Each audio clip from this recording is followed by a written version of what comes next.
when a dying Comanche girl collapsed in the Oklahoma wilderness of 1867, 12-year-old Ezra Washington made a choice that would echo across the frontier.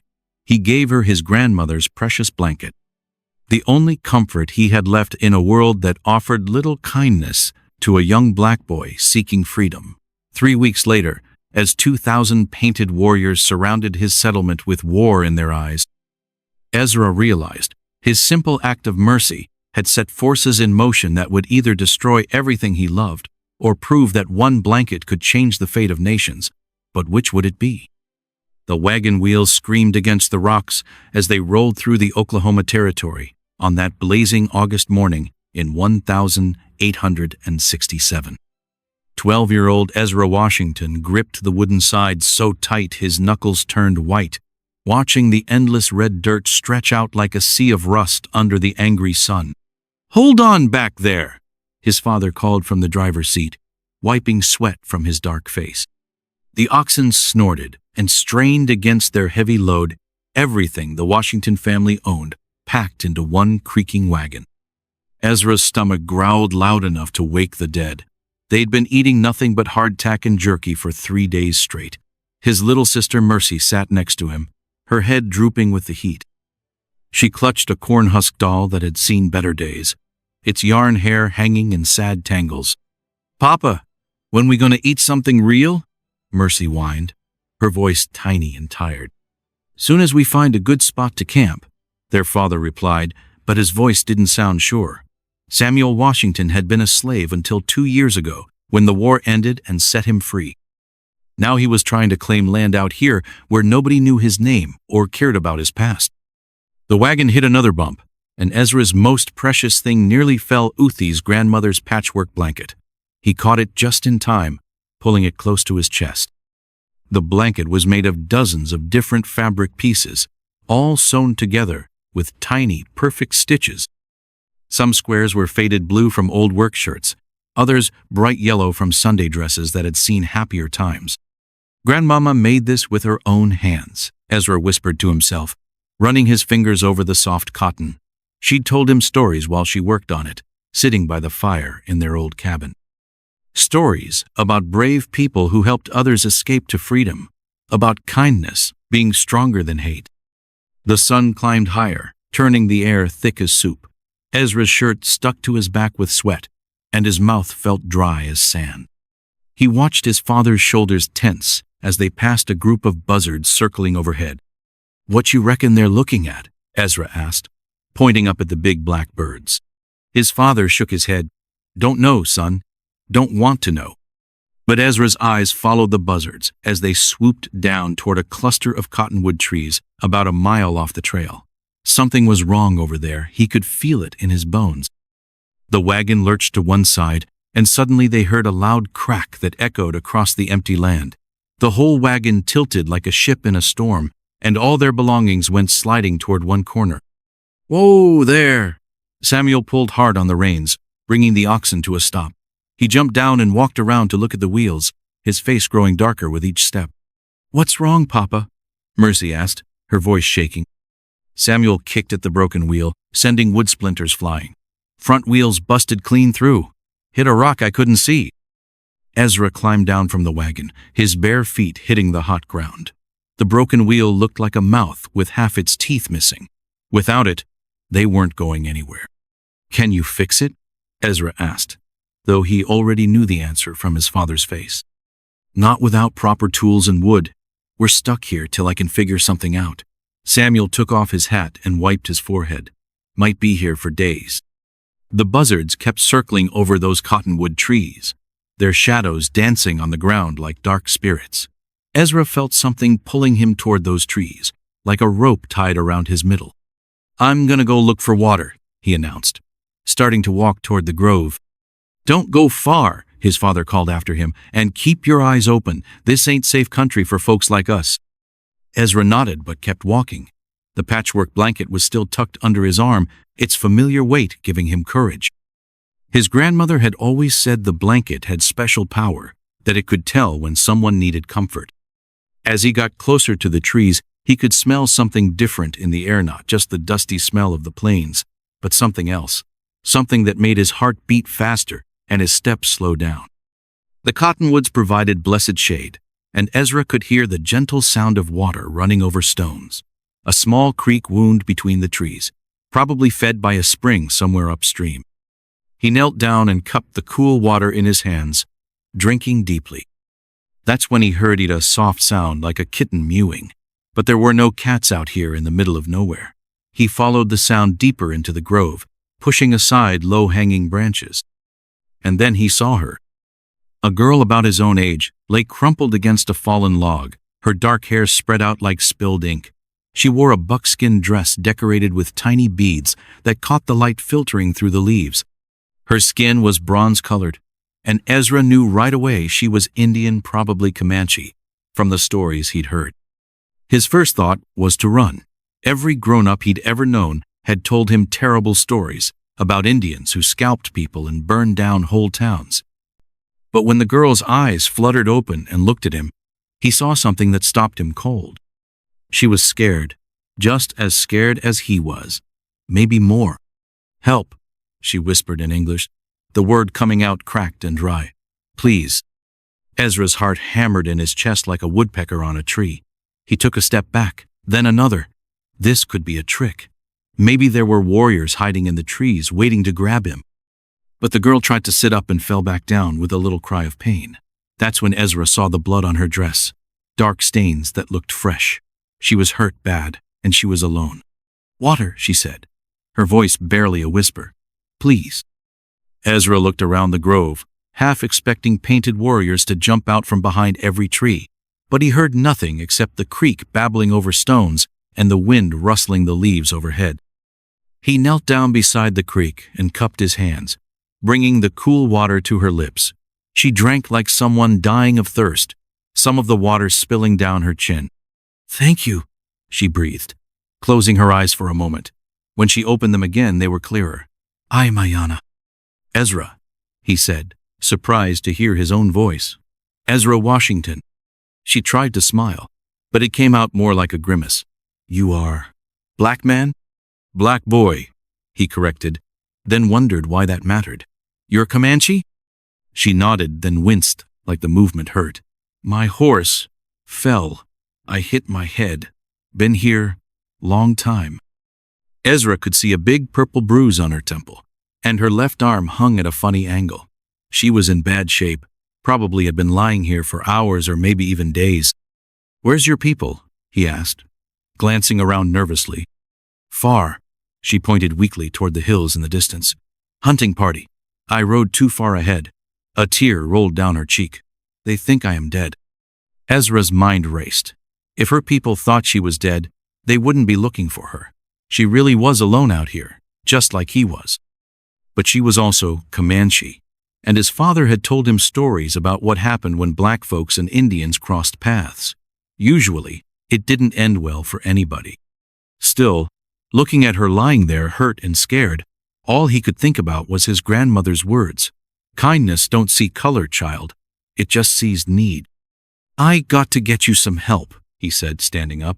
"My papa's back at our wagon. He'll know what to do." "No!" Ayana's eyes went wide with fear.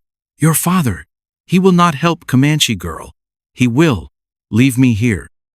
Ezra wanted to argue, but he knew she was probably right. His father had enough troubles without taking on an Indian girl who might bring a whole war party down on them. "Then I'll help you myself," he heard himself say. Ayana studied his face like she was trying to read words written there. "Why? Your people and my people. We are enemies." "I don't know about our people," Ezra said, spreading his grandmother's blanket on the ground next to her. "But I know about you and me, and right now, you need help." He helped her move onto the blanket, trying to be gentle when she cried out in pain. Her arm was definitely broken, and she had other cuts and bruises he hadn't noticed before. "This is beautiful," she said, running her good hand over the patchwork squares. "Your grandmother made this?" "How'd you know that?" "Only grandmothers make blankets with such love. I can feel it." She closed her eyes and seemed to relax for the first time since he'd found her. "It has good medicine." Ezra didn't know what she meant by medicine, But he could see the blanket was helping her somehow. The tight lines around her eyes softened, and her breathing got easier.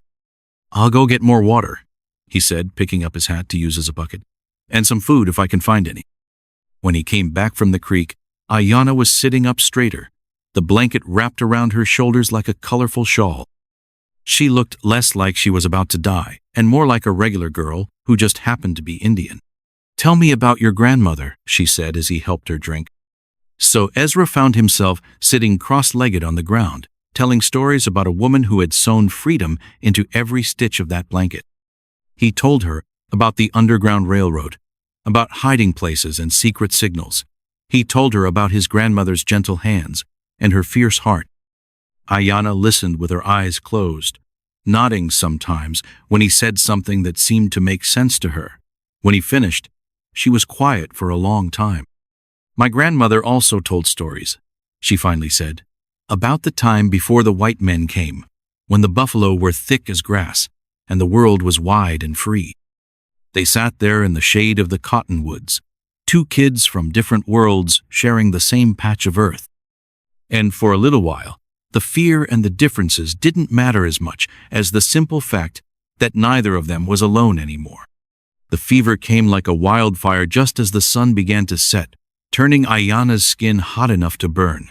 Ezra pressed his hand to her forehead and jerked it back. She was burning up from the inside out. "Ayanna!" He shook her shoulder gently, but her eyes rolled back, and she started shaking all over. "Don't you dare die on me now!" Her whole body trembled like a leaf in a storm, and she mumbled words in Comanche that sounded like prayers, or maybe goodbye. The patchwork blanket was soaked with sweat, but she clutched it tight against her chest. Ezra's mind raced faster than a spooked horse. His father would be looking for him soon, and when he found out about the Indian girl, there'd be trouble. But right now, all that mattered was keeping Ayanna alive through the night. He ran to the creek and soaked his shirt in the cool water, then rushed back to press it against her burning face. She moaned and tried to push him away, but he held firm. "Listen to me," he whispered, his voice shaking. "My grandmama always said talking helps when someone's sick. So I'm going to talk, and you're going to listen, and we're both going to get through this." For the next hour, Ezra told her every story he could remember.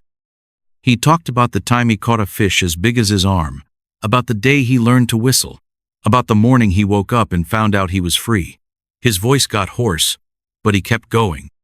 Just when he thought his words weren't helping, Ayanna's eyes fluttered open.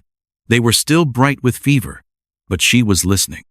"Tell me about the blanket," she whispered. So Ezra told her the real story, how his grandmother had been born a slave but dreamed of freedom every night, how she'd sewn pieces of that dream into every square of fabric, how she'd helped other slaves escape north, using the blanket as a signal that her house was safe. Each piece came from someone she helped, he explained, pointing to different squares. This blue one came from a dress worn by a woman who made it all the way to Canada. This yellow piece came from a little girl's Sunday dress. She grew up to be a teacher. Ayanna's fever-bright eyes fixed on his face. So much freedom in one blanket. "Yeah," Ezra said, surprised by the lump in his throat. "She always said freedom wasn't just about yourself. It was about helping others get free, too."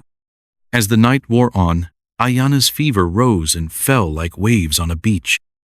Sometimes she was clear-headed enough to tell him stories about her own people, about horses that could run faster than the wind, about warriors who could shoot arrows while hanging upside down from their mounts. Other times, she was lost in fever dreams, calling out names in Comanche and reaching for things that weren't there. During those times, Ezra would wet his shirt again and cool her face, or hold her hand and tell her she was safe. Near midnight, when the fever was at its worst, Ayanna grabbed his arm with surprising strength. "If I die," she said, her voice clear despite the fire in her eyes, "you must take the blanket back. It belongs with your family." "You're not gonna die," Ezra said firmly. "I won't let you." She smiled, and for a moment she looked like any other girl. "You are different from what my people say about black men. They say you are. How do you say? Enemies of the red man. What do they say about that?" That you fight for the white soldiers. That you help them hunt us." Her grip on his arm tightened. "But you are not like that. You are good medicine." Ezra felt something heavy settle in his chest. He'd never thought about how Indians saw black folks, but it made sense. The army had black soldiers, buffalo soldiers, they called them. And those soldiers did fight against the tribes. "I never fought anybody," he said quietly. "I just want to find a place where my family can live in peace." "Peace," Ayanna repeated, like she was tasting the word. "That is what we all want. But the world is not peaceful." By dawn, the fever had broken. Ayanna's skin was cool to the touch, and her breathing was steady. But she was weak as a newborn kitten, barely able to lift her head. "The blanket," she whispered, looking down at the patchwork squares. "It helped me. I could feel your grandmother's spirit." Ezra nodded, though he wasn't sure he believed in spirits. What he did believe in was the power of kindness, and somehow that blanket carried all the kindness his grandmother had ever given. "You should keep it," he said, surprising himself with the words. "At least until you're strong enough to get back to your people." "No," Ayanna said firmly. "It is yours. It belongs with your family." But even as she said it, Ezra could see how the blanket comforted her. She held it like a lifeline, her fingers tracing the different squares, like she was reading a map of hope. The sound of voices calling his name drifted through the trees. His father had finally come looking for him, and he sounded worried, sick. "Ezra, where are you, boy?" Ayanna's eyes went wide with fear. "He will not understand. He will think I am dangerous." "You are dangerous," Ezra said with a grin. "Dangerous to anybody who thinks they know what an Indian girl is supposed to be like." Before she could respond, he heard his father's footsteps crashing through the underbrush. There was no time to explain, no time to prepare. In about 10 seconds, Samuel Washington was going to discover his son sitting with a Comanche girl, and all hell was going to break loose. "Boy, you about scared me to death." Samuel Washington burst through the cottonwood branches, his face red with anger and relief. Then he saw Ayanna wrapped in the patchwork blanket, and his expression changed to something between shock and pure terror. "Get away from her," he yelled, grabbing Ezra's arm and yanking him backward. "Are you out of your mind? That's a Comanche." "Papa, wait." Ezra tried to pull free, but his father's grip was iron strong. "She's hurt. She needs help. She's bait. That's what she is." Samuel's eyes darted around the grove like he expected warriors to come charging out of every tree. "They put her here to trap us. Soon as we help her, her whole war party is going to come down on us like the wrath of God."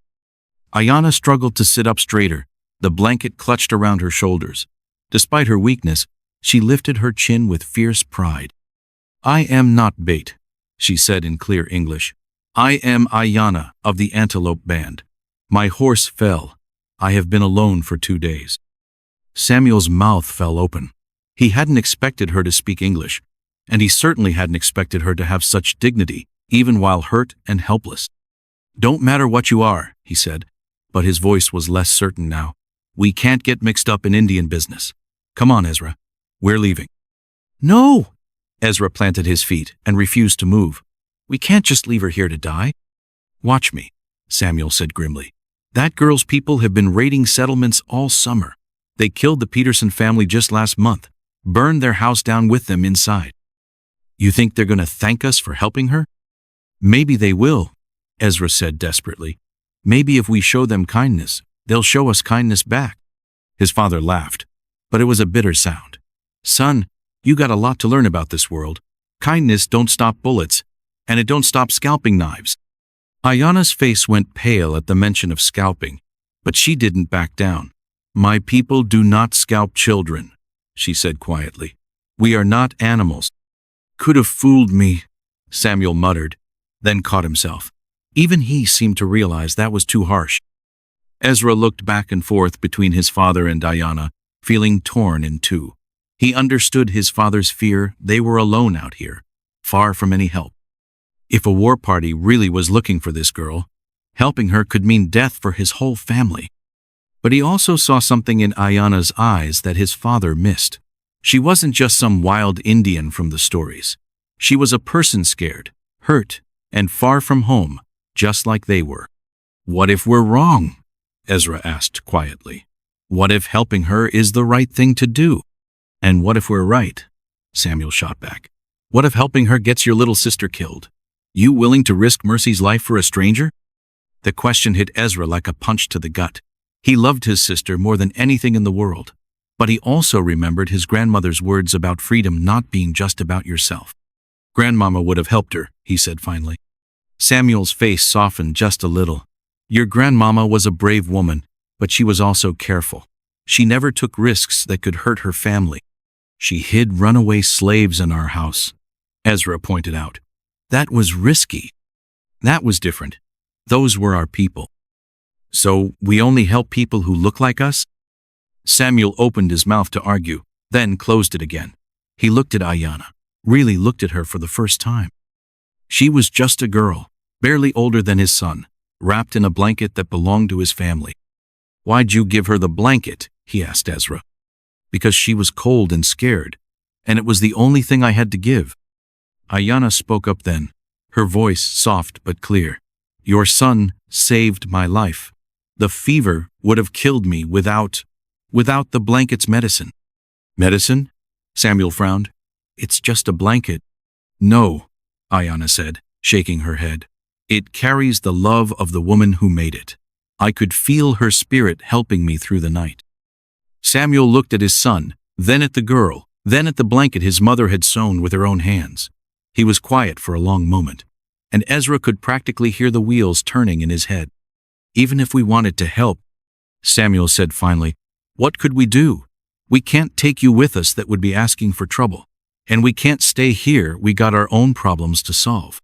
"I need only water and food," Ayanna said. "When I am stronger, I will find my way back to my people." "And if you don't get stronger? If you die out here?" Ayanna's chin lifted again. "Then I die with honor, knowing that someone showed me kindness." Something in her voice seemed to reach Samuel. Maybe it was the way she accepted her fate, without begging or pleading. Maybe it was the reminder of his own mother's courage in the face of impossible odds. "One night," he said finally. "We'll stay one night to make sure you're going to be okay. But come morning, we're gone, and you're on your own." Ezra felt a surge of hope, but Ayanna just nodded gravely. "That is more than I deserve from strangers," she said. "Thank you." As they walked back toward the wagon to get supplies, Samuel put his hand on Ezra's shoulder. "I hope you know what you're doing, son," he said quietly. "Because if you're wrong about this girl, if her people come looking for her, we might not live to regret it." Ezra nodded, but inside he was praying harder than he'd ever prayed before. He was betting everything on the hope that kindness really was stronger than fear, that maybe, just maybe, his grandmother had been right about the power of doing good in a world full of darkness. Thunder rolled across the Oklahoma sky at dawn, but it wasn't coming from any storm cloud. The sound was deeper, rhythmic-like, the heartbeat of some giant beast. Ezra's eyes snapped open just as Mercy started screaming from inside their wagon. "Horses!" she shrieked. "Hundreds of horses!" Samuel was already on his feet, rifle in hand, staring at the horizon with the look of a man watching his own death approach. Through the morning mist, shapes moved like flowing water, dozens of mounted riders spreading across the plains in a perfect line. "Comanche war party," Samuel whispered, his voice tight with terror. "Must be 50 of them, maybe more." Ayanna sat up straight, the patchwork blanket falling from her shoulders. Her face had gone pale, but not with fear, with recognition. "That is my uncle's war cry," she said, listening to the distant whooping calls. "War Chief Takawika. He leads the Antelope Band." "Your uncle?" Ezra's stomach dropped like a stone down a well. "You never said your uncle was a war chief." "You never asked." Ayanna struggled to stand, favoring her injured arm. "He must have found my horse. He thinks I am dead." The thunder of hoofbeats grew louder, shaking the ground beneath their feet. Samuel grabbed Ezra's arm with one hand and pointed his rifle toward the approaching riders with the other. "Get in the wagon, both of you, now." But Ayanna shook her head. "Running will only make them angry when they see me alive." She paused, touching the blanket that had saved her life. "When they see how you cared for me, Perhaps they will listen. Listen? Samuel's voice cracked like a whip. Girl, your people don't listen to black folks. They scalp us just like they scalp everybody else. The war party was close enough now to make out individual riders. They wore paint on their faces and black stripes that made them look like demons in the morning light. Their horses moved like dancers, perfectly controlled even at full gallop. They're coming fast, Ezra said, his mouth dry as sand. Real fast. Mercy poked her head out of the wagon, clutching her cornhusk doll. Papa, I'm scared. Stay in there, baby girl, Samuel called without taking his eyes off the approaching riders. Whatever happens, you stay hidden. The war party suddenly split into two groups, one swinging left and the other right. In seconds, they had the Washington family surrounded, their horses prancing in a tight circle that left no escape. Ezra had never seen anything so terrifying or so beautiful. The warriors sat their horses like they'd been born in the saddle, their weapons gleaming in the early sunlight. War paint covered their faces in designs that told stories he couldn't read. At the head of the group rode a man who could only be Tachchaweka. He was older than the others, with gray streaking his long black hair, but he sat his horse with the confidence of someone who'd never lost a battle. Eagle feathers hung from his war lance, and his eyes burned with fury. Where is my niece? He called out in English, his voice carrying the power of rolling thunder. We found her horse dead in the rocks. If you have harmed her, you will beg for death before I grant it. Samuel's rifle trembled in his hands. Sweat poured down his face, mixing fear and the heat of the rising sun. We didn't hurt nobody, he said, his voice barely steady. We're just travelers trying to fix our wagon.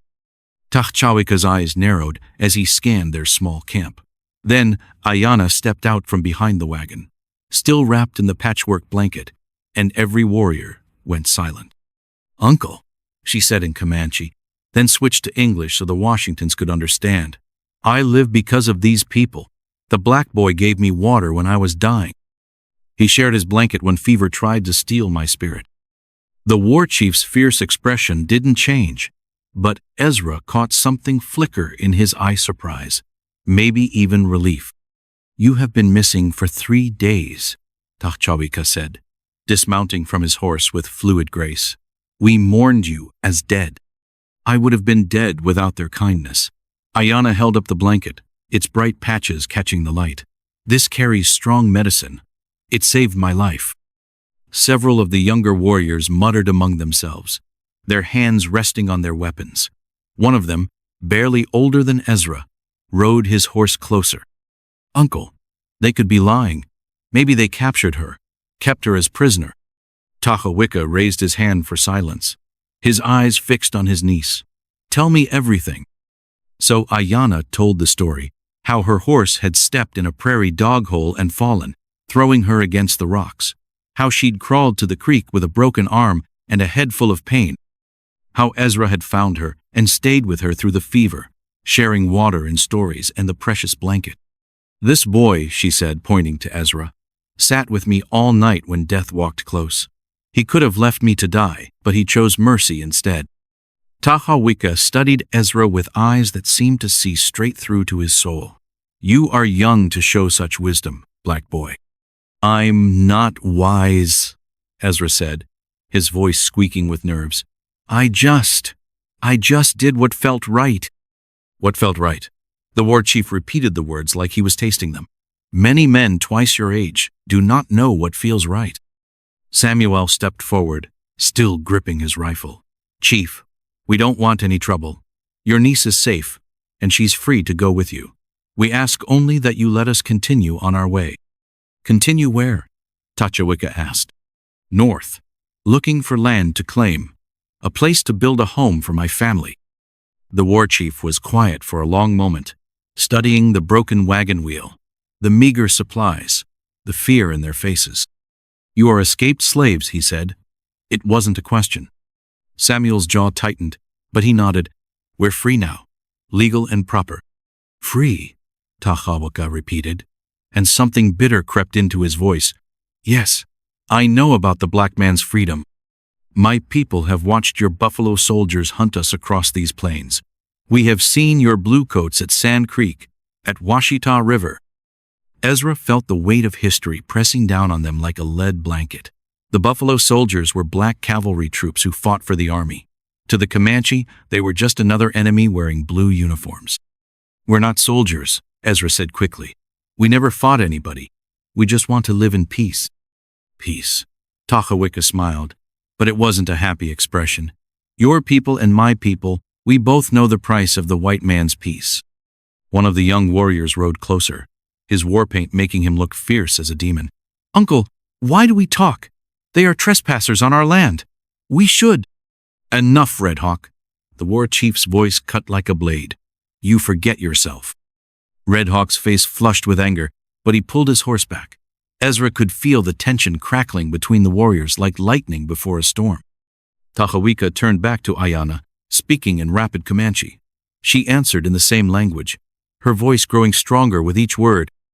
Other warriors joined the conversation, their voices rising and falling like music. Finally, the war chief held up his hand for silence. "My niece says the boy's blanket carries the spirit of a strong woman," he announced. "She says this woman helped many people find freedom, even at great risk to herself." "That was my grandmother," Ezra said quietly. "She died last winter." "A woman of power then, and her spirit guided you to help my niece." Tahawika studied the patchwork blanket with new interest. "In our way, such kindness creates debt that must be repaid." "Debt?" Samuel's voice shook as he spoke. "We don't want any debt. We just want to live in peace." But Tahawika wasn't looking at Samuel anymore. His attention was fixed entirely on Ezra, studying the boy like he was reading words written on his face. "Among my people," the war chief said slowly, "when someone saves a life, that person becomes family. Blood of our blood, spirit of our spirit." He paused, letting the words sink in. "But you are not Comanche. You are black. This creates difficulties." Red Hawk spat on the ground. "Uncle, you cannot mean to honor debt to these people. They serve the same government that sends soldiers to kill us." "I serve nobody but my family," Samuel said, his anger finally breaking through his fear. "And I don't care what color uniform those soldiers wear, we never asked them to fight for us." Several warriors muttered agreement with Red Hawk, their hands moving toward their weapons. The circle of horses seemed to tighten around the Washington family like a noose. But Ayana spoke up, her voice cutting through the tension like a knife through leather. "The boy gave freely when he had little to give," she said, standing straighter despite her injuries. "The blanket was precious to him, the only thing left of his grandmother's love. Yet he wrapped it around a dying enemy without thought of reward." She walked slowly toward Ezra, still clutching the patchwork quilt around her shoulders. "In 3 nights, the moon will be dark," she continued. "It is the time for the ceremony of sacred debts, when the spirits watch to see if we honor our obligations." She looked directly at her uncle. "What will you tell them, War Chief? That we turned our backs on one who showed mercy?" Tahawika's weathered face remained stone still, but Ezra caught something changing in his eyes. The war chief dismounted and walked over to examine the patchwork blanket more closely. "This is fine work," he said, running his fingers over the careful stitches. "Each piece tells a story." "Each piece came from someone my grandmother helped escape slavery," Ezra explained. "She always said freedom wasn't just about yourself. It was about helping others get free too." "Wise words." Tahawika nodded slowly. "And now you carry her wisdom." Red Hawk urged his horse forward, his young face twisted with frustration. "Uncle, this is madness. They are still our enemies. The color of their skin doesn't change what their people have done to ours." "And what have we done to their people?" Tahawika asked quietly. "When the Buffalo Soldiers hunt us, do we see their black skin, or do we see only the blue uniforms of our oppressors?" The question hung in the air like smoke from a campfire. Several of the older warriors nodded thoughtfully, but the younger one still looked angry and unconvinced. Ayana stepped between her uncle and Red Hawk, her chin lifted with defiance, despite her weakness. "This boy sat with me through fever dreams and never once asked for anything in return," she said. "He shared water when his own family was thirsty. He gave comfort when he had little comfort to give." She gestured toward the broken wagon wheel. "Look at them, Red Hawk. Do they look like conquerors to you, Red Hawk's gaze swept over the Washington family. Samuel, with his patched clothes and worried face, little Mercy peeking out from the wagon with frightened eyes, Ezra standing protective in front of his family despite his own terror. "They look like refugees," admitted an older warrior named Iron Bear. "Like people running from something. Running from the same thing we run from," Tachawika said quietly. "The white man's idea of what the world should look like." Mercy chose that moment to climb down from the wagon, dragging her corn-husk doll behind her. She walked straight up to Ayanna, looked up at the tall Indian girl, and held out her doll. "Are you hurt?" Mercy asked in her small, clear voice. "My dolly always makes me feel better when I'm hurt." Ayanna knelt down to Mercy's level, accepting the raggedy doll with serious ceremony. "She is beautiful. What is her name?" "Hope," Mercy said. "Mama named her Hope before she died." A profound silence fell over the circle of warriors. Even Red Hawk's angry expression softened as he watched a black child offer comfort to a Comanche warrior. Tachawika spoke in his own language to the other warriors, his voice low and intense. They responded in kind, some nodding, others shaking their heads. The debate went on for several minutes while the Washington family stood in nervous silence. Finally, the war chief raised his hand and all conversation stopped. "We have decided," he announced. "Ayanna speaks truther, debt exists that must be paid. But Red Hawk also speaks truther. Peoples have shed each other's blood. This creates a problem that wisdom must solve." He walked over to his horse and pulled something from his saddlebags, a leather pouch decorated with intricate beadwork. "This contains sacred items," he explained, opening the pouch to reveal small carved animals, polished stones, and eagle feathers. Items that carry the power to bind promises between enemies, to create peace where there was war. Ezra watched, mesmerized, as Tachawika selected a small carved horse from the collection. "Among my people, the horse represents freedom, the power to run fast and far from those who would cage your spirit." He held the carving out to Ezra.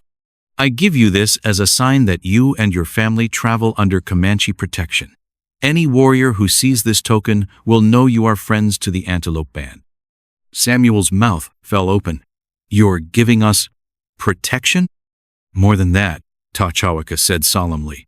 "I name you little brother to my people, Ezra Washington. Your courage and kindness have earned you a place in our hearts, regardless of the color of your skin or the conflicts between our peoples." Red Hawk made a sound of disgust and wheeled his horse around, riding to the edge of the circle. But Iron Bear and several other warriors nodded their approval. Ayanna smiled, the first truly happy expression Ezra had seen from her. She unwrapped the patchwork blanket from her shoulders and held it out to him. "Now I return what belongs to you," she said. "But I will never forget its medicine or the boy who shared it freely." Ezra shook his head. "Keep it. It saved your life. That means it belongs with you now." "Then you must take this." Ayanna pulled a small beaded bag from around her neck. "Medicine pouch. For protection and for remembering that kindness can bridge any gap between peoples." As Ezra accepted the gift, he felt the weight of something bigger than himself settling on his shoulders. This wasn't just about him and Ayanna anymore. It was about proving that enemies could become friends, that understanding could grow where only fear had existed before. The ceremony concluded with Tachawika speaking a blessing in Comanche, his words flowing like music over the assembled warriors. When he finished, several of the men dismounted to help repair the Washington family's broken wagon wheel, working alongside Samuel as if they'd been neighbors all their lives. 3 weeks after meeting the Comanche war party, Ezra woke to the sound of church bells ringing frantically in the distance, but there was no church for 50 miles. The sound was actually his father hammering on a bent piece of metal, trying to fix their plow before the autumn planting season ended. Their new homestead near Haven Creek looked nothing like the rich farmland they'd dreamed about. The soil was hard as concrete, full of rocks that broke their tools and spirits in equal measure. But it was theirs 40 acres that nobody could take away, nobody could sell them away from. "This ground's meaner than a rattlesnake with a headache," Samuel muttered, wiping sweat from his forehead. "Maybe we should have stayed back in Mississippi after all." "And gone back to picking cotton for pennies?" Ezra asked, pulling weeds from their struggling vegetable garden. "At least, here we're working for ourselves." Little Mercy sat in the shade of their half-built cabin, playing with her cornhusk doll and singing made-up songs. She'd grown taller in the past month, but she still looked too small for this big, empty country. The carved horse token from War Chief Tachchawicca hung around Ezra's neck on a leather cord, hidden beneath his shirt. He touched it sometimes when the loneliness got too heavy, remembering that somewhere out there, he had friends among people he'd been taught to fear. A dust cloud on the horizon caught his attention, riders coming fast from the direction of town. Ezra shaded his eyes with his hand, counting at least 6 horses, moving like they were being chased by demons. "Papa," he called out, "riders coming." Samuel dropped his hammer and reached for the rifle that was never far from his side. Out here, unexpected visitors usually meant trouble. The riders turned out to be their nearest neighbors, the Kowalski family, and the Hendersons, Polish and Irish immigrants who'd claimed land nearby. Their faces were pale with fear, and their wagons were loaded with everything they owned. "Samuel!" called out Henryk Kowalski, his Polish accent thick with worry. "You must come with us, now, before it is too late." "What's happened?" Samuel asked, but he was already moving toward their wagon. "Comanche war party," gasped Mrs. Henderson, clutching her baby tight against her chest. "Biggest anyone's ever seen. Must be 1,000 warriors, maybe more. They burned out the Miller place yesterday, and they're heading this way." Ezra's blood turned to ice water. He thought immediately of Ayanna and her uncle, but 1,000 warriors was far more than the Antelope Band. This had to be something bigger, multiple tribes joining together for war. "They killed everyone at Miller's farm," Henrik continued, his voice shaking. "Even the children. We're heading to Fort Gibson. It's the only safe place for 50 miles. "What about our claim?" Samuel asked, looking at their half-built cabin and struggling crops. "What good is a claim if you're dead?" Mrs. Henderson shot back. "These savages don't care about your papers from the government." The word savages hit Ezra like a slap. These people were talking about Ayanna's relatives, maybe even Ayanna herself. But he couldn't defend the Comanche without revealing his connection to them, and that would raise questions he wasn't ready to answer. "How do you know it was Comanche?" he asked carefully. "Survivors from Miller's place saw them," Henrik replied. "War paint, eagle feathers, the whole terrifying show. They say the leader was some famous war chief with gray in his hair." Ezra's hand went instinctively to the hidden token around his neck. War chief with gray hair could only mean Tachchawicca. But why would he be leading attacks after promising protection to the Washington family? "We're not going," Samuel announced suddenly, surprising everyone, including Ezra. "Papa?" Ezra stared at his father in shock. "You heard me. We're staying." Samuel's jaw was set in that stubborn line that meant arguing would be useless. "I'm tired of running, tired of being scared. If we run every time there's trouble, we'll never stop running." Mrs. Henderson's face turned red with anger. "Then you're a fool, Samuel Washington, and you're getting your children killed for pride." "Maybe so," Samuel replied calmly, "but at least they'll die free." The neighbors rode away in a cloud of dust and bitter words, leaving the Washington family alone with their decision. Mercy started crying, sensing the fear in the adults, even if she didn't understand the danger. "Papa, are we really gonna die?" she asked between sobs. Samuel picked her up and held her close. "Nobody's dying, baby girl. Your brother made friends with these people, remember? Maybe that counts for something." Ezra wasn't so sure. Making friends with one small band was very different from facing a massive war party bent on driving all settlers from their traditional lands. The carved horse token felt heavier around his neck, like it was made of lead instead of wood. That night, they took turns keeping watch while the others tried to sleep. Ezra sat by the window with his father's rifle across his knees, staring out at the empty plains and wondering if tomorrow would bring death or deliverance. In the distance, he could see the orange glow of fires on the horizon homesteads burning, dreams turning to ash and smoke. The war drums had started again, that rhythmic heartbeat that seemed to echo from all directions at once. "You think they'll remember me?" Ezra asked his father during the midnight watch change. "I think," Samuel said slowly, that we're about to find out whether kindness really is stronger than fear. As dawn approached, the drums grew louder, closer. Somewhere out there in the darkness, hundreds of warriors were preparing for battle.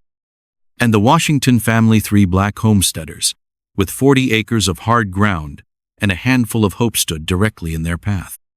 The war drums stopped at sunrise, and the silence that followed was somehow more terrifying than all the noise had been. Ezra pressed his face against the cabin's single window, scanning the empty plains for any sign of movement.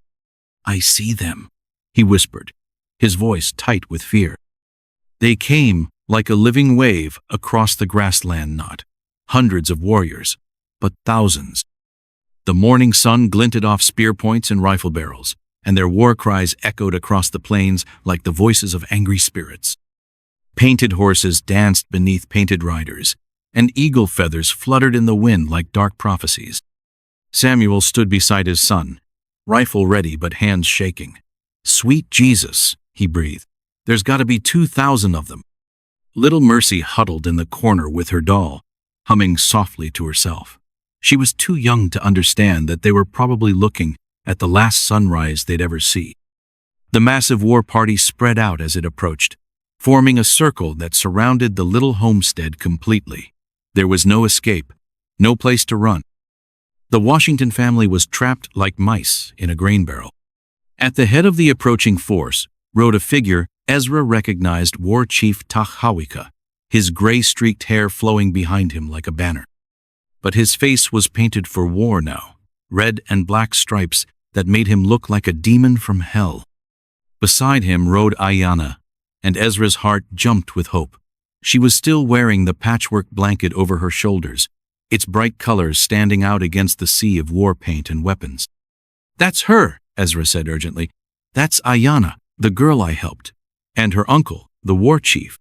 "You sure they'll remember?"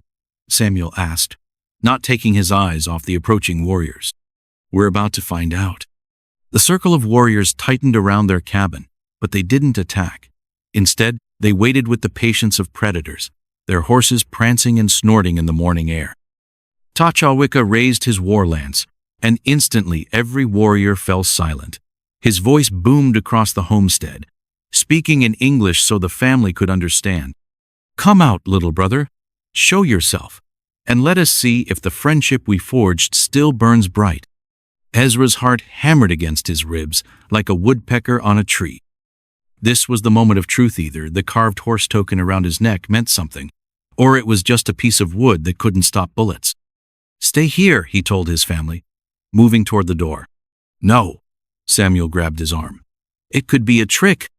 But Ezra shook his head. "If they wanted us dead, we'd be dead already. They didn't have to announce themselves." He stepped outside into the morning sunlight, and 2,000 painted warriors turned to look at him. For a moment, Ezra felt like the smallest person who had ever lived, a skinny black boy standing alone against impossible odds. Tahawika dismounted and walked toward him, his war paint making him look fierce as thunder. Behind him, other chiefs from different bands did the same. Ezra recognized the symbols painted on their faces: Kiowa, Cherokee, even some Cheyenne. This wasn't just a Comanche war party, it was an alliance of tribes united for battle. "Little brother," the war chief said when he was close enough to speak quietly, "you chose to stay when others fled. Why?" Ezra's mouth was dry as sand, but he managed to find his voice. "This is our home. We worked hard to build it. Even knowing we were coming? Even knowing we could kill you with less effort than swatting a fly? Even knowing that." Ezra pulled out the carved horse token, letting it catch the sunlight. "You told me this meant protection. I believed you." Something flickered in Tahawika's painted face's surprise, maybe even admiration. He spoke rapidly in Comanche to the other chiefs, and several of them nodded. Ayanna dismounted and walked over, still wrapped in the patchwork blanket. Up close, Ezra could see that she'd grown taller and stronger in the weeks since their first meeting. Her broken arm had healed straight and true. "The blanket served me well," she said, touching the faded fabric. "Its medicine protected me through fever and bad dreams, but now," she gestured toward the massive war party, "now comes a test greater than fever." "What kind of test?" Ezra asked, though he was afraid to hear the answer. "The government soldiers are coming," Tachawaka explained, his voice heavy with anger. "3 regiments, including your buffalo soldiers. They plan to drive all Indians onto reservations, to cage us like animals. We ride to meet them in battle." "All the tribes together?"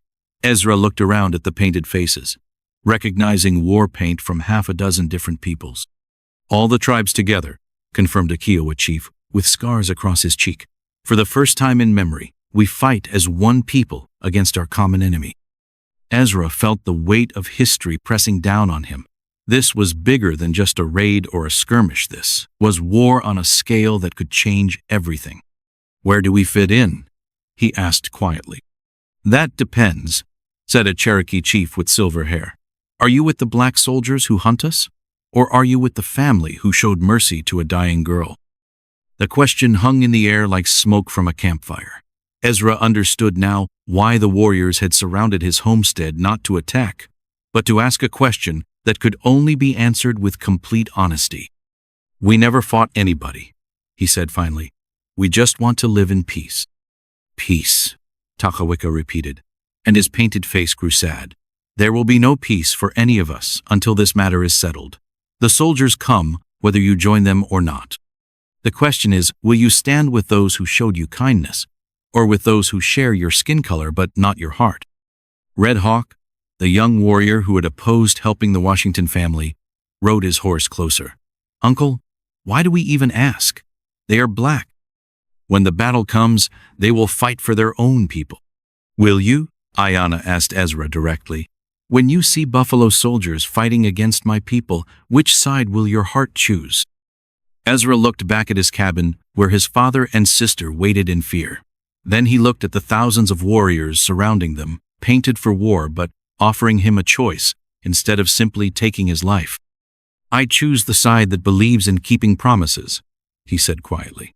"The side that honors friendship over fear." A murmur went through the assembled chiefs, some nodding approval, others looking skeptical. Tachawaka studied Ezra's face like he was reading words written there. "Then we offer you and your family safe passage to our winter camp," the war chief announced. "You will be under our protection until this war is finished, one way or another." "And if we refuse?" Ezra asked. "Then you stay here and face whatever comes alone." Takawika's voice was gentle but firm. "The soldiers will be here by tomorrow. They will see your homestead and assume you are part of the settler invasion they've come to protect. What they do to black farmers caught in the middle of an Indian war, that is not our responsibility." Ezra understood the choice he was being offered. Go with the war party and be safe but forever marked as Indian allies, or stay and risk everything on the slim chance that the approaching soldiers would see them as friends rather than enemies. It was, he realized, no choice at all. The decision to leave their homestead tore Samuel's heart in two, but watching his son walk calmly among 2,000 painted warriors convinced him that miracles were still possible in this harsh world. Within an hour, the Washington family had packed their most precious belongings into their wagon and joined the massive war party heading toward the distant mountains. "This is crazy," Samuel muttered as their wagon rolled between columns of mounted warriors. "We're riding with the very people we were taught to fear." "Maybe we were taught wrong," Ezra replied, watching Ayanna guide her horse alongside their wagon. She'd traded the patchwork blanket for traditional Comanche war gear, but she still wore the medicine pouch he'd given her around her neck. Little Mercy had gotten over her fear remarkably quickly. She now waved at passing warriors like they were neighbors at a church social, and several of them waved back, their painted faces creasing into amused smiles. "That one looks scary," she announced, pointing at a Kiowa warrior with scars covering half his face. "Mercy!" Samuel scolded, but the scarred warrior had heard her. He rode over and pulled a wooden flute from his belt, playing a gentle melody that made Mercy clap her hands with delight. "Not so scary now?"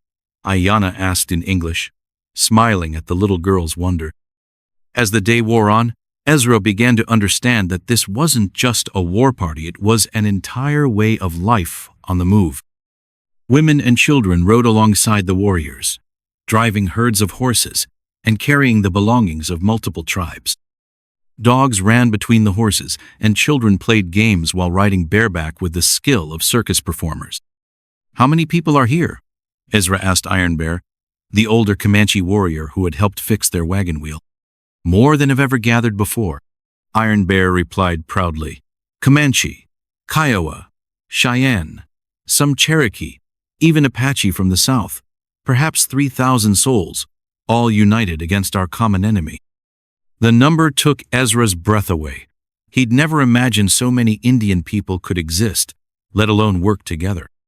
All his life, he'd heard stories about scattered bands of savages, but this looked more like a moving city.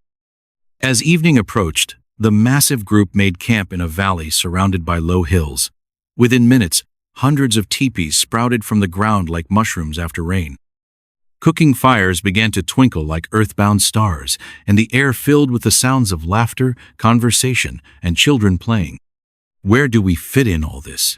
Samuel asked nervously as families settled into their ancient routines around them. Tachchawicka appeared beside their wagon, as if summoned by the question. "Tonight, you are guests of honor. Tomorrow, we hold a council to decide how to face the coming battle." "Council?" Ezra asked. "The chiefs of all the tribes must agree on our strategy. Some want to attack the soldiers directly. Others believe we should scatter and fight as we always have." The war chief's painted face was serious in the firelight. "Your presence here gives us another choice to consider." That night, the Washington family found themselves seated around a fire with chiefs and warriors from half a dozen tribes. Ayanna translated when the conversation moved too quickly between languages, her voice carrying the weight of someone bridging two worlds. "The Cherokee chief, Walking Bear, wants to know why you chose to come with us instead of fleeing to the fort," she explained. Samuel thought carefully before answering. "Because running away never solved anything, and because your people showed us kindness when they could have shown us death." The Cherokee chief nodded thoughtfully and spoke again. "He says the black soldiers will not understand your choice," Ayanna translated. "They will see you as traitors to your own race." "Maybe," Ezra said quietly, "but loyalty isn't about the color of someone's skin. It's about who keeps their promises." A murmur of approval went around the fire. Several warriors nodded, and even Red Hawk, who had opposed them from the beginning, looked thoughtful. As the night deepened, stories began to flow around the fire like water around stones. Warriors spoke of battles won and lost, of buffalo hunts and vision quests, of the old days when the land was wide and free. Samuel found himself sharing stories too, about slavery and freedom, about the Underground Railroad and the dreams that had brought his family west. "Your grandmother sounds like a woman of great power," said a Cheyenne medicine man with white braids. "Her spirit lives on in that blanket your son gave away." Ezra touched the medicine pouch around his neck, thinking about the strange paths that had led him to this fire, surrounded by people he'd been taught to fear but who had become his protectors. "Tell them about the ceremony tomorrow," Ayanna urged her uncle. Tachchawicka's eyes grew bright with firelight and something else, hope, maybe, or determination. "Tomorrow night, when the moon is dark, we will hold the ceremony of sacred bonds," he announced. "It is ancient magic, older than memory. It binds different peoples together as one, sharing strength and courage across all boundaries." "What kind of ceremony?" Samuel asked suspiciously. "The kind that makes family from strangers," Iron Bear explained. "The kind that turns allies into blood relatives. But it is not done lightly. Once the bonds are made, they cannot be broken." Red Hawk stood up abruptly, his young face twisted with anger. "Uncle, this goes too far.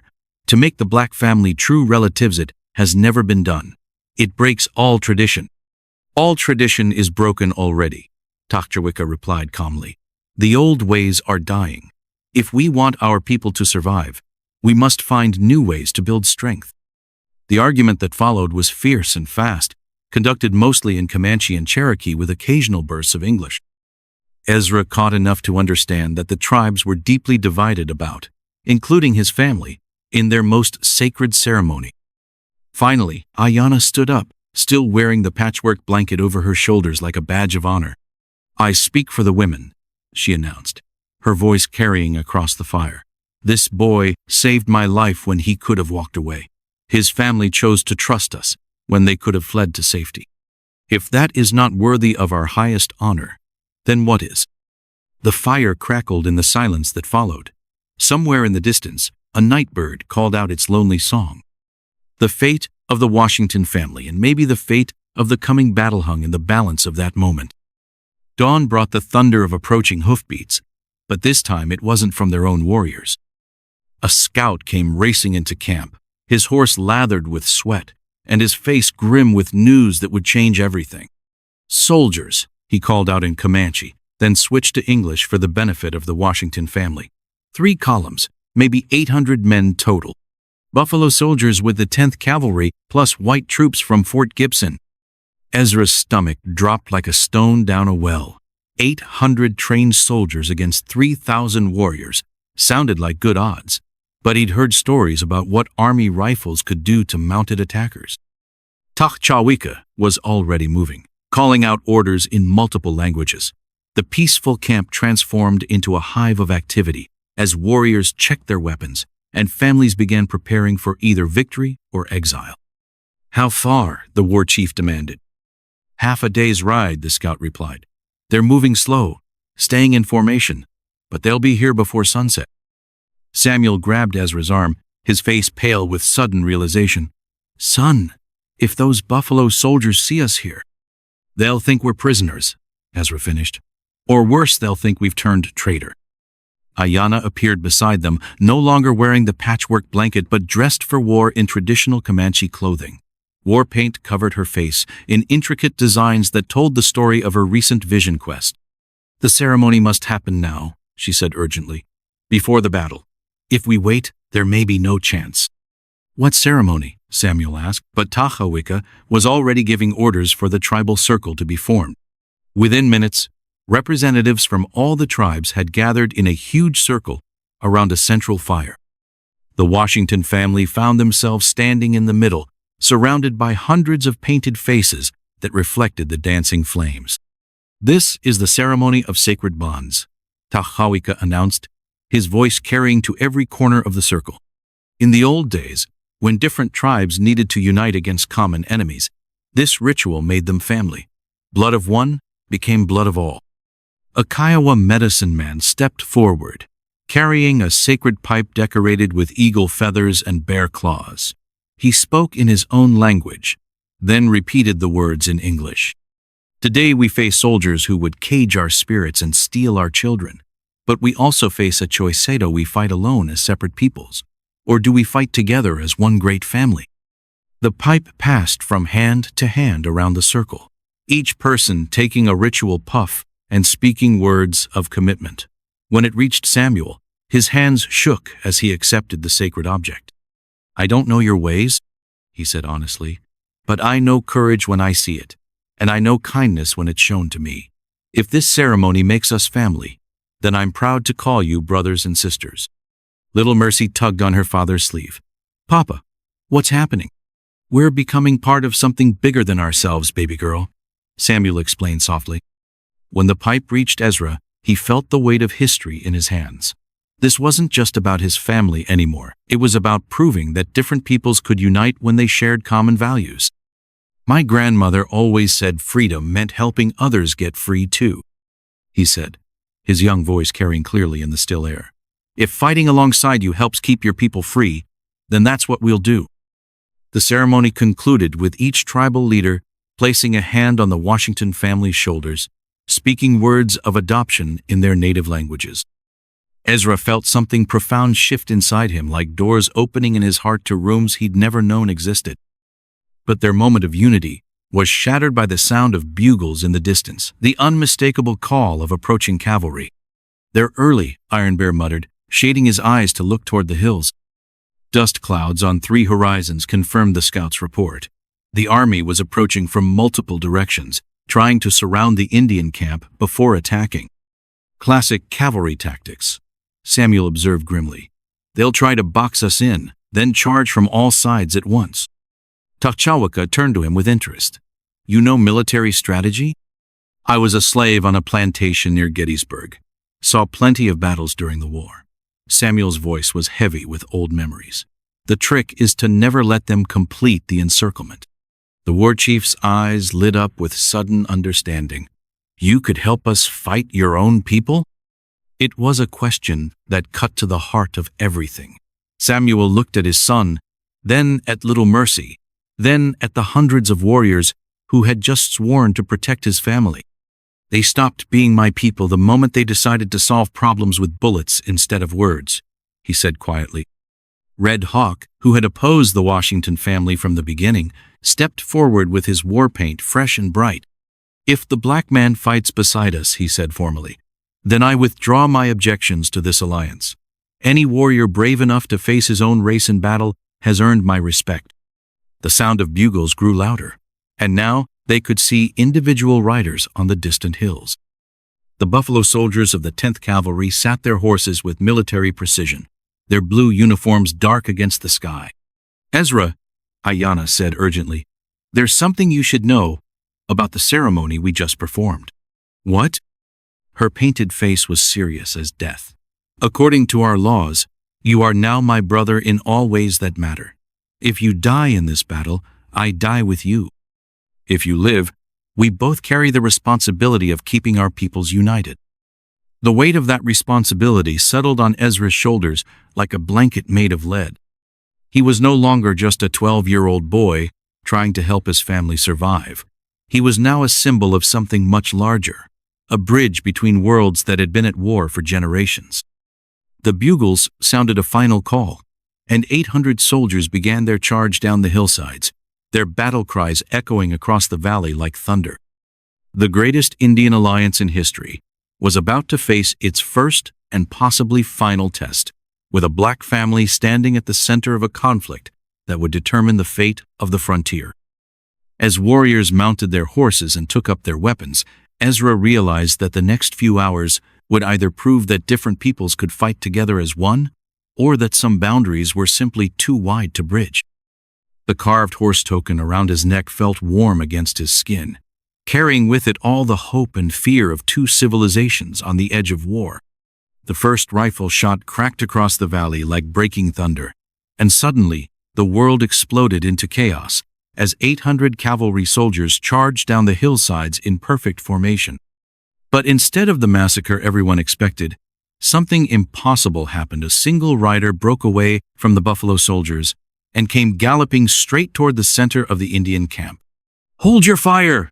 the lone rider shouted, and Ezra's heart nearly stopped when he recognized the voice.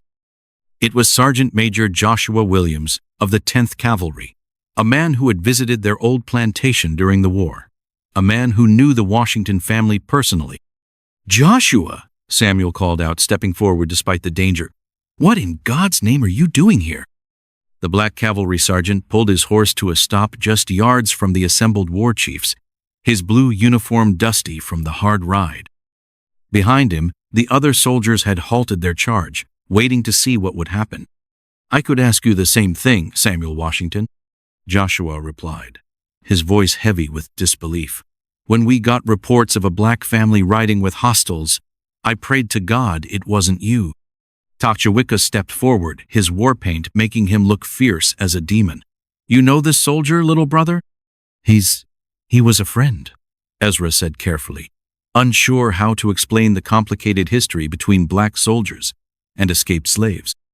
Joshua's eyes swept over the massive gathering of warriors, taking in the war paint, the weapons, the obvious preparations for battle. When his gaze fell on little Mercy, standing beside a Comanche warrior, his face went pale. "Samuel, what have you done? These people are the enemy." "Enemy of who?"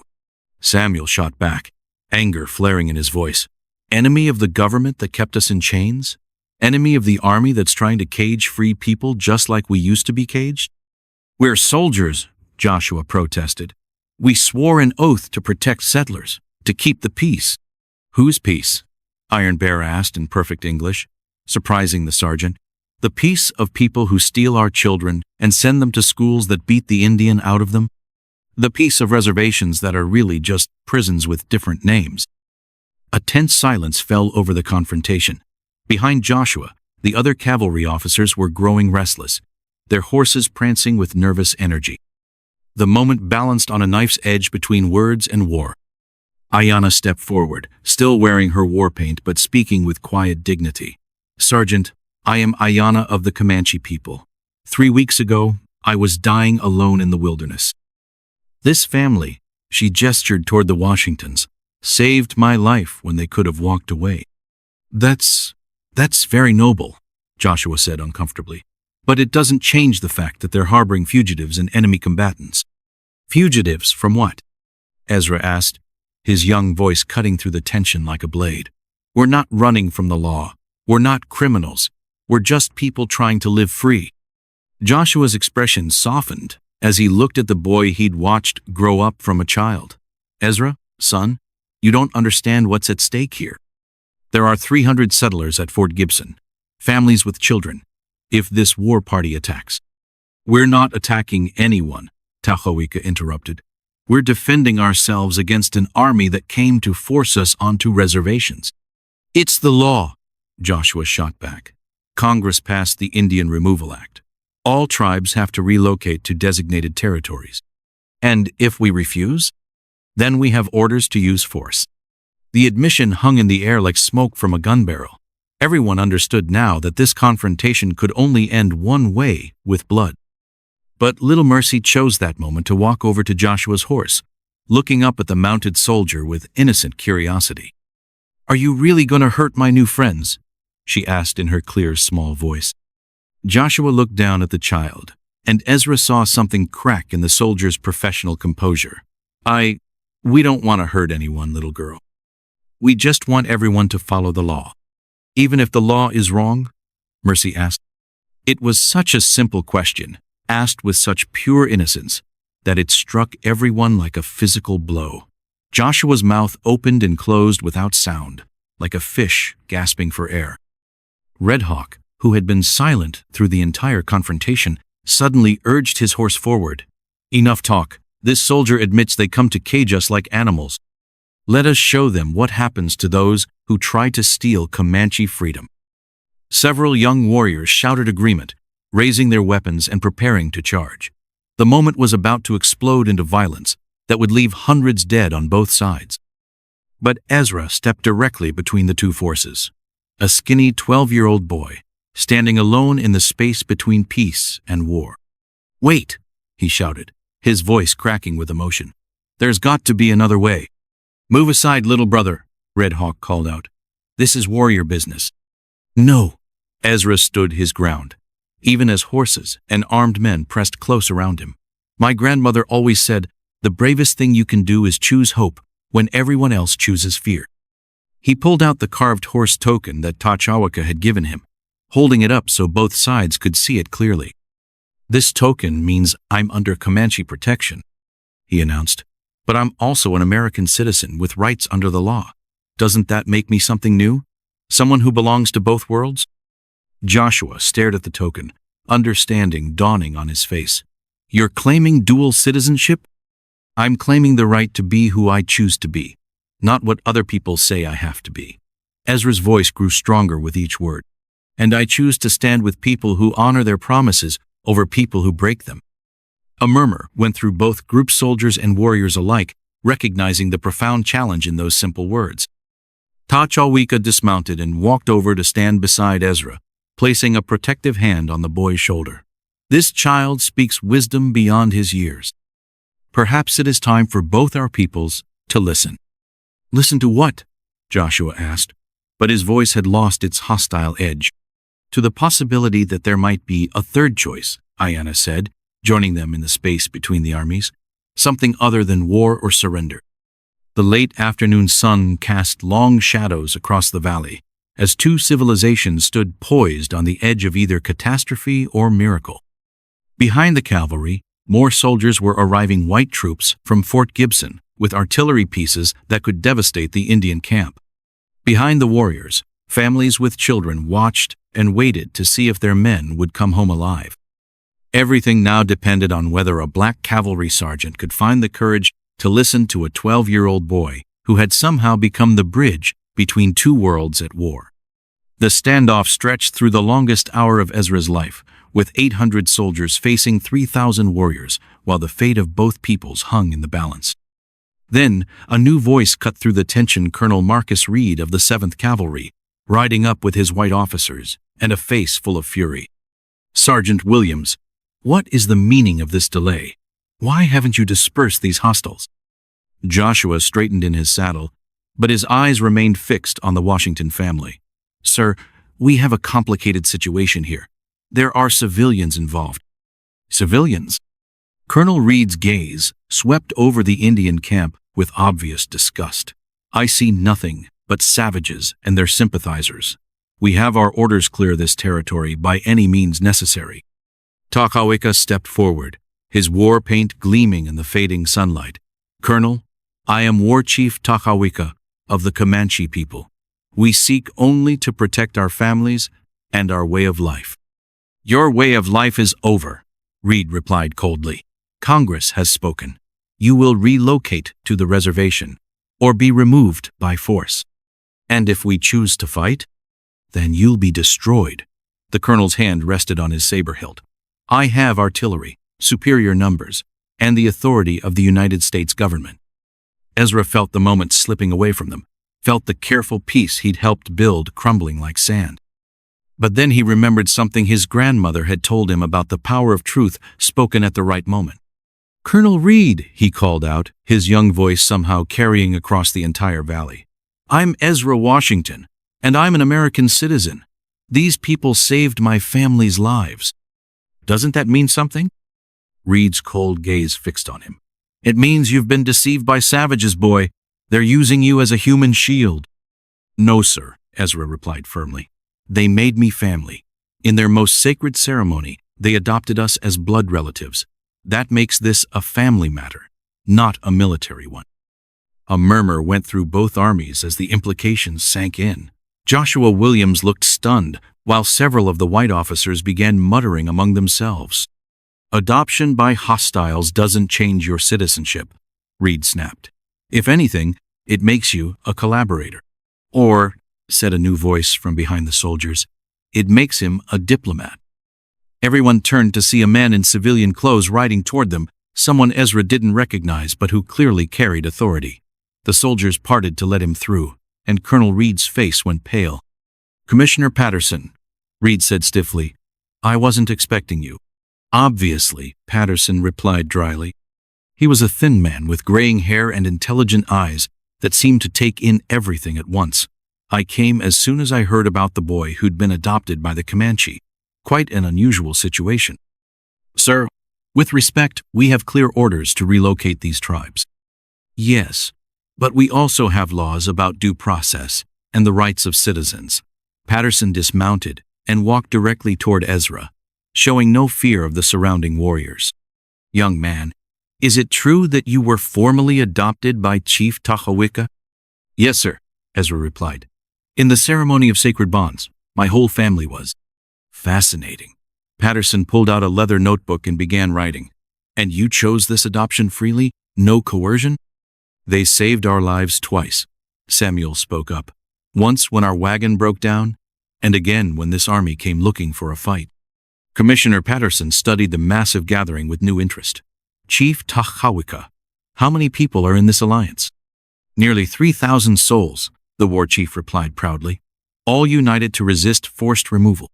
And you'd fight the entire United States Army to stay free? We would die free rather than live in cages." Patterson nodded thoughtfully, still writing in his notebook.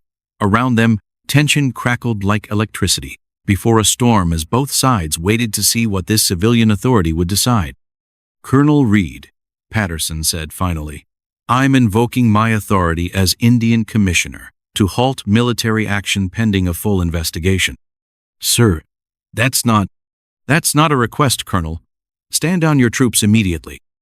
Reed's face turned red with anger, but he had no choice. The orders went out, and slowly the cavalry pulled back to a safe distance. The immediate threat of battle was over, but the larger conflict remained unresolved. "Now then," Patterson continued, turning back to the Washington family, "young Ezra, your adoption creates a legal precedent that we've never faced before. If you're truly family to these people, then removing them by force would be separating American citizens from their legal relatives. Hope flickered in Ezra's chest. Does that mean they can't force the tribes onto reservations? It means, Patterson said carefully, that we need to find a new solution, one that respects both the law and the rights of all parties involved. Ayanna stepped forward, the medicine pouch still visible around her neck. Commissioner, my people have lived on this land for countless generations. We know its secrets, its seasons, its spirit. If you move us to a reservation, we will know from bullets, but from broken hearts. And yet, Patterson replied gently, more settlers come every year. The government has promised them land, safety, protection. How do we honor those promises while also honoring the promises made to your people? It was Mercy who provided the answer in the innocent way that only children can cut through complex problems with simple truth. Why can't they all just share? She asked, looking up at the adults with wide, serious eyes. There's lots of land, enough for everybody if they're nice to each other. The silence that followed was profound. Warriors and soldiers alike stared at the little girl who had just suggested something that might actually work. Tahawika was the first to speak. The child speaks wisdom. Perhaps there is a way for different peoples to live on the same land without destroying each other. Shared territory? Patterson mused, his pen moving rapidly across the paper. Joint citizenship? It would require new laws, new treaties. New hope, Ezra added quietly. As the sun set over the valley, painting the sky in shades of gold and crimson, 3,000 warriors and 800 soldiers watched a 12-year-old black boy and an Indian commissioner sketch out the framework for something that had never existed before, a future where different peoples could choose. Cooperation over conflict, understanding over fear. The patchwork blanket that had started it all was still draped over Ayanna's shoulders, its many colors catching the last light of day. Each square represented someone who had been helped to freedom, and now it was helping to weave a new kind of freedom, one big enough to include everyone who had the courage to choose hope over hate. The greatest battle of the Indian Wars had been won not with bullets, but with the simple recognition that family, however its formidable, stronger than any army ever assembled,